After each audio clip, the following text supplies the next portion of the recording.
Today, our country has lost a true American original, my friend and mentor, Robert C. Byrd.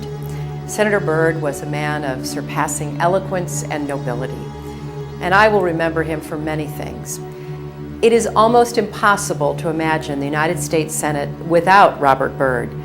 He was not just its longest-serving member, he was its heart, its soul, and its historian.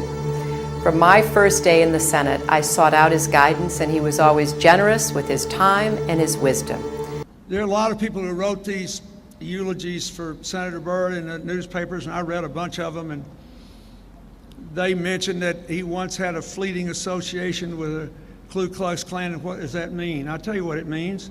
He was a country boy from the hills and hollows of West Virginia. He was trying to get elected. And maybe he did something he shouldn't have done, and he spent the rest of his life making it up. And that's what a good person does. One of the things that I have learned about Hillary Clinton is that one of her heroes, her mentors, was Saul Alinsky. And her senior thesis was about Saul Alinsky.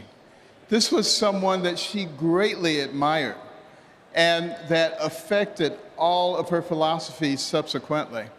Now, interestingly enough, let me tell you something about Saul Alinsky. He wrote a book called Rules for Radicals.